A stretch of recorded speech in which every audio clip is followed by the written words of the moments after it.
प्राचीन भारत में हिमालय की गोद में बसा था एक समृद्ध राज्य देवगिरी, जिसके शासक थे गर्वीले राजा वीरधर्मा। उनके राज्य के ऊपर आकाश को चूमता था माउंट कैलाश, भगवान शिव का पवित्र धाम। मान्यता थी कि कोई भी मानव उस पर्वत पर नहीं चढ़ सकता, क्योंकि वहां का रक्षक था वीर्यन, अग्नि और हिम से जन्मा एक दिव्य योद्धा। परंतु राजा के हृदय में अहंकार पनपने लगा।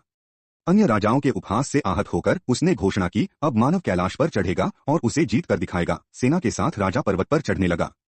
जैसे ही उन्होंने मौन रेखा पार की, आकाश गरज उठा और कैलाश की चोटी से प्रकट हुआ वीर्यन आकाश से उज्ज्वल अग्नि की तरह चमकता हुआ। उसने कहा, जो चढ़ाई अहंकार से शुरू हो वह विनाश पर ही खत्म होती है।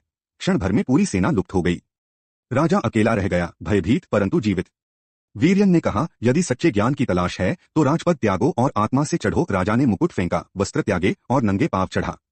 40 दिनों तक उसने तप किया। अंत में उसने आत्मज्ञान पाया। जब वह लौटा, वह राजा नहीं था, वह एक ज्ञानी था। उसने राज्य को धर्मसभा को सौंपा और देवगिरी शांति का प्रकाश बन गया। कैलाश आज